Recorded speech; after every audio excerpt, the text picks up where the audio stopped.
Hey,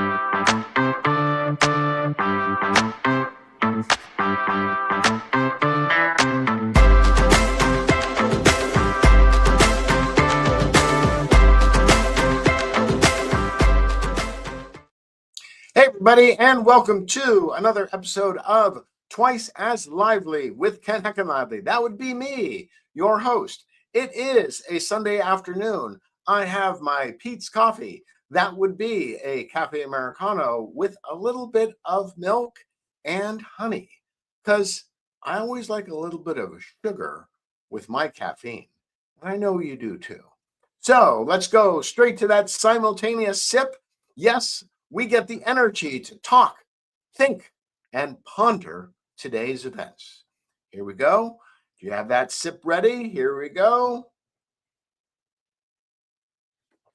Ah, so delicious, so delicious. Not only does that give me the energy to do this broadcast, but it makes my thinking much sharper. And thinking about things that I observe now that I've had my coffee, did I mention that you're looking very sexy today? Did you lose a little bit of weight?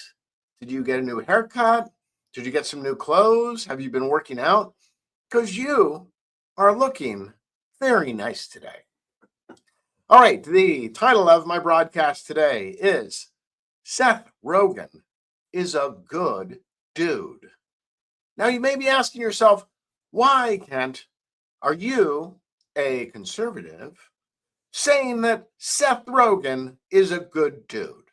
Well, here's some mental hygiene that I always like to engage in, which is, can I look at people with whom I politically disagree, and can I find positive things about them?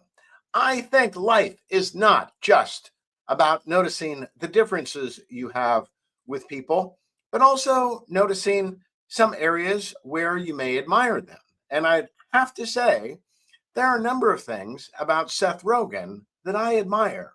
And whether you're liberal or conservative, hopefully we can agree that these things which I find admirable about Seth Rogen are actually admirable traits.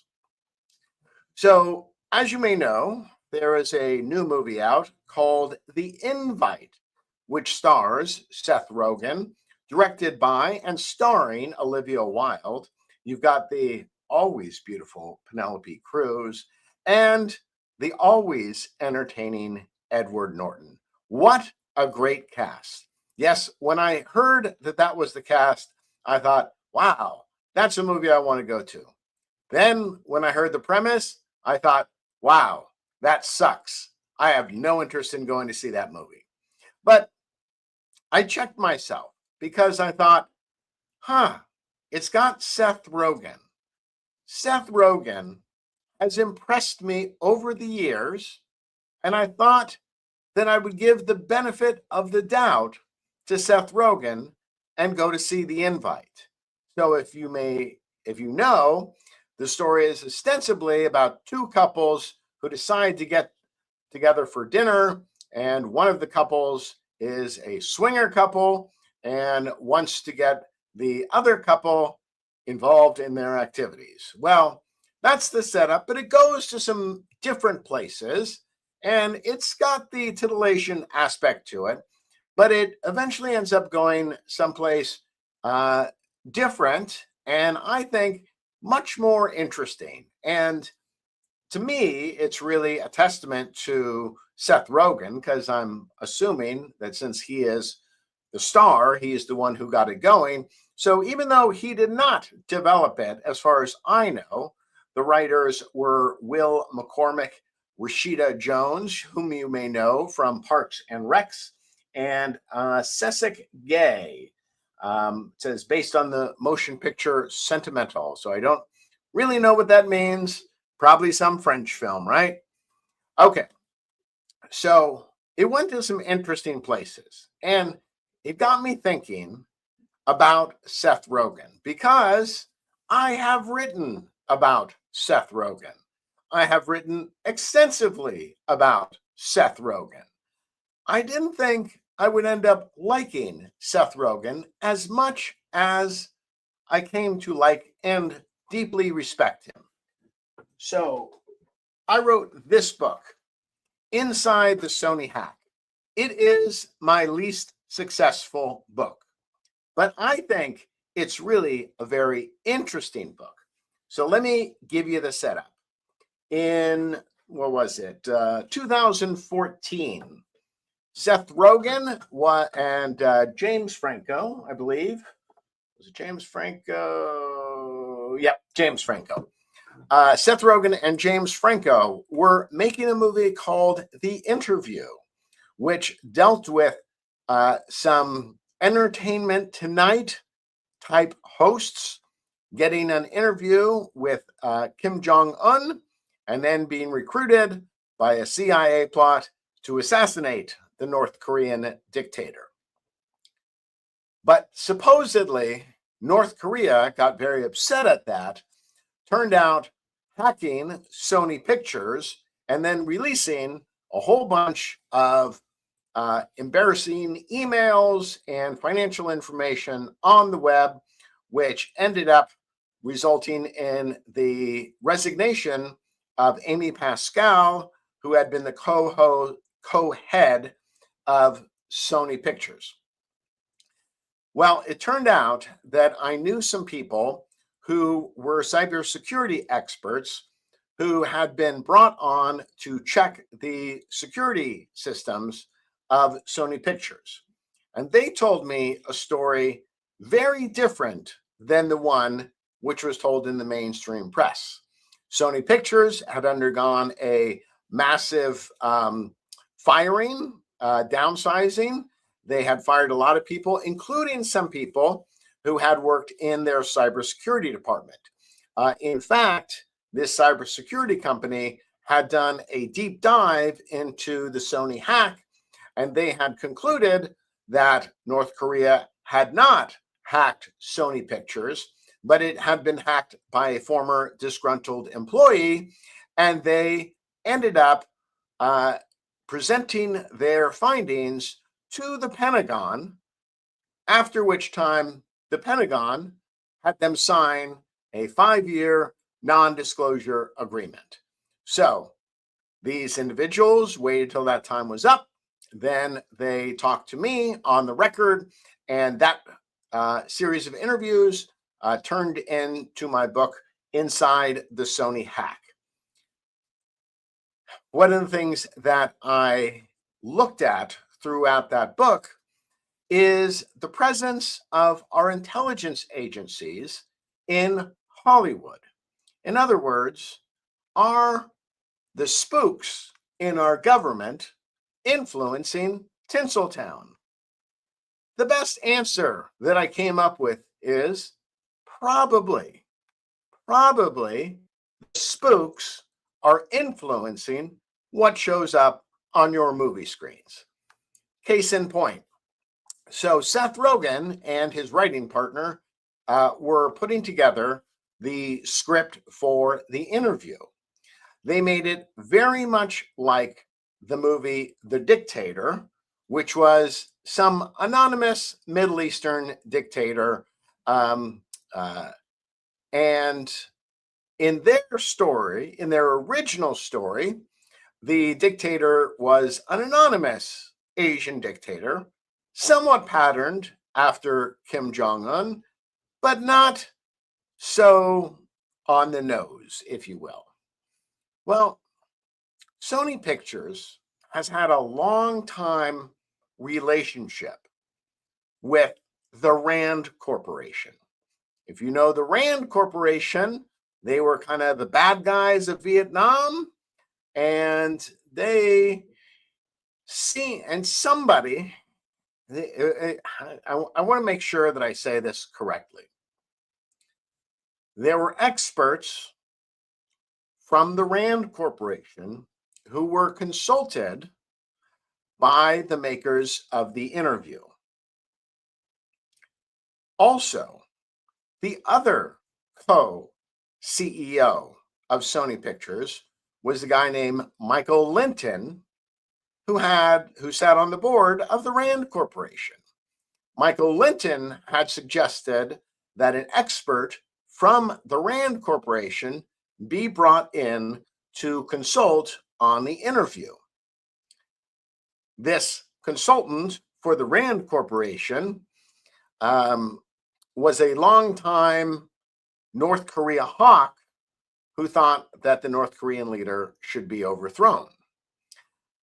I could never get an answer to the question of who exactly switched the villain in the piece from some anonymous Asian dictator to Kim Jong-un.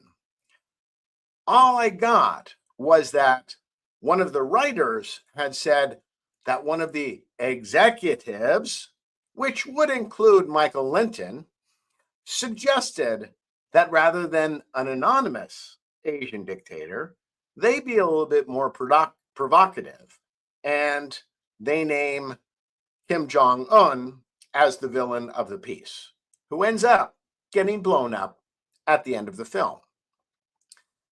So, in the course of putting that book together, I had to cover what happened before the hack and what happened after the hack. That's where I really zeroed in on the character of Seth Rogen. Now, a couple of things happened. Michael Linton kept his job at Sony, but Amy Pascal did not.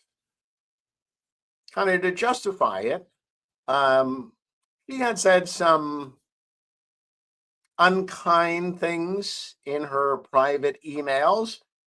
Nothing really serious in my mind, some jokey stuff.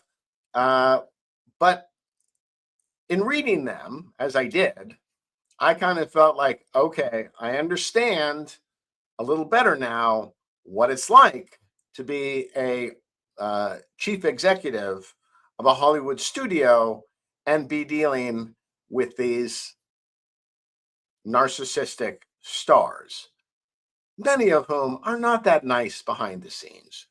She was just kind of letting off some steam in these private emails. Like I said, nothing you would not see in any typical workplace.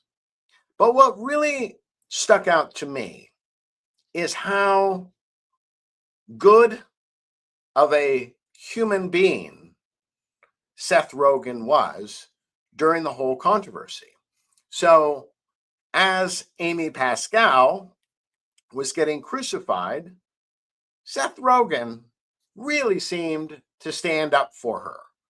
And there were things that he could have done, which would have, allowed him to jump on the bandwagon of denouncing Amy, and he didn't. And I thought that was really quite commendable. Another person that conservatives love to hate is George Clooney. And again, I found George Clooney being very commendable. People know that George Clooney famously hates Donald Trump and a lot of conservative things. But George Clooney made a really great point. And what he tried to do to also help Amy Pascal is he said, I don't think the news media should cover the emails of a corporate executive when those emails get hacked. That's just an invasion of privacy. I respected that point of view. I'm not sure that I completely agree with it, but I respected it. Same thing with Seth Rogen. So Seth Rogen, also a famous anti-Trumper. He has raised conservative ire because of his recent public pronouncement that he and his wife choose not to have children because they think that's just a better way to live. I understand. I got that. But Seth Rogen is somebody that conservatives are ignoring at their peril and also to their detriment. Because what was interesting in the follow-up to the controversy over the interview and the very real possibility that that could have led to a nuclear conflict on the Korean Peninsula, I continued to find Seth Rogen to be extremely honest. When it came time for I believe it was the 20-year anniversary or the 10-year anniversary of the entire controversy, or maybe it was, I think it was like in 2018, 2019. Seth Rogen gave a long interview to Vanity Fair, and they brought up the Sony hack. And to his credit, Seth confessed that he did not believe the story that North Korea had hacked Sony Pictures, which was exactly the premise of my book. Now, Seth Rogen's office never consented to have me interview him, so I have never had a discussion with Seth Rogen. But I have to just take note that even though I think Seth Rogen got duped by our intelligence agencies, and that duping took the form of changing an anonymous Asian dictator into a named one, and apparently initially believing the story that it was North Korea. But to his credit, what he did was he sought to protect Amy Pascal, who I believe was an innocent in this entire story, and later admitted that his initial thoughts about the hack didn't seem to have held up. In fact, what he even confessed in that Vanity Fair article is that he had hired his own cybersecurity expert to take a look at the Sony hack and to answer the question whether it was likely a foreign actor or somebody who knew the system. As Seth Rogen tells the story, that cybersecurity expert said it was likely somebody who had direct access to the Sony computers, likely somebody who had worked with them. That is not a description of a North Korean hacker. So why is this story important? And why, of all the books that I've written, am I most sad that that one has not gotten the attention it deserves? It's a little story, but in 2014, it was a huge story. I live on the West Coast, and the claim was that in the event of nuclear war with North Korea, they would launch missiles capable of hitting the West Coast. So in 2014, the West Coast of the United States was under the greatest threat since the Cuban Missile Crisis of 1962. That's why I think it's really important that we get the story about the Sony hack. What happened in that? Was it North Korea possibly working with China, which was the claim of our intelligence agencies at the time? Or was it a disgruntled former employee who spoofed that it was North Korea? I don't know the answer to that question. I have my strong opinions based on evidence that is detailed in my book that it was not North Korea. Why is this important? Because of the claim by many that our intelligence agencies will create what are called false flags, meaning attacks on the United States or its interests that, when investigated more closely, do not seem to be linked to those actors. As I said, I cannot give you a definitive answer to that question. All I can say is that the questions which have been raised have not been answered, even though we are more than 12 years away from those events. So, where did Seth Rogen go after the controversy over the interview? Well, he did some really interesting things. First of all, he was one of the executive producers of the series The Boys, which was something of a demented take on superheroes, asking the question, what would superheroes be like if they really existed in the world? Because they'd likely be very screwed up human beings, which is exactly what they were. And I have to say that when my son was living at home, it was a show we would constantly watch because it went along with his preteen rebellion and my adult rebellion too. So we enjoyed it. We enjoyed the satire of it.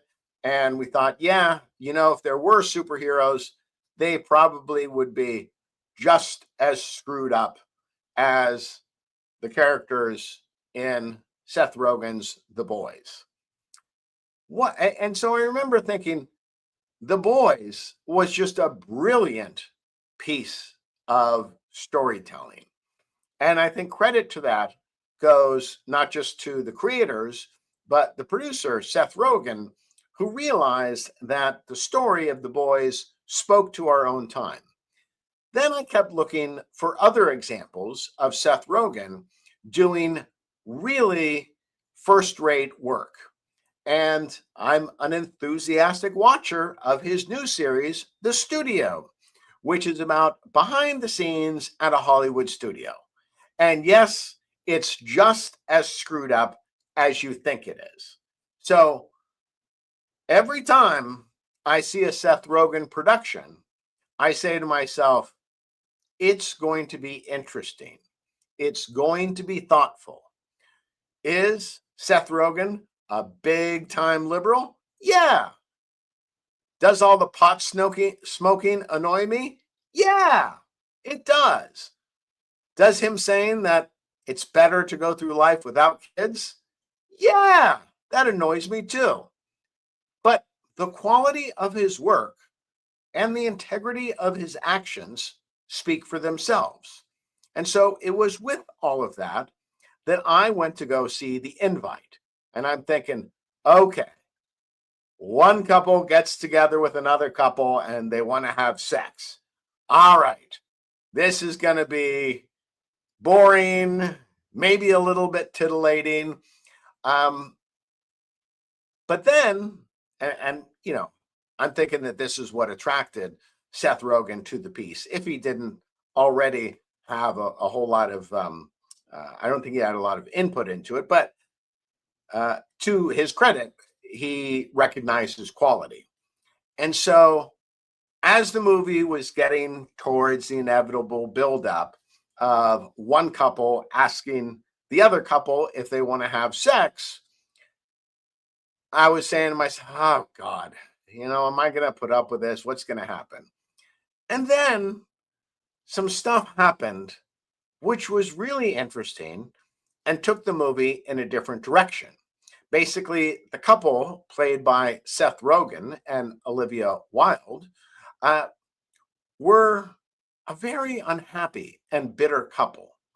And there were specific reasons why they were bitter and unhappy. Basically, dreams that they'd once had did not work out, and they were left with lives which were pretty good, but weren't what they expected when they were younger. And the question became, what do you do when your life doesn't work out exactly as you want it to do? And as the film was heading towards a close, you could see that this couple had reached an impasse. And if they chose to get a divorce, nobody would be surprised.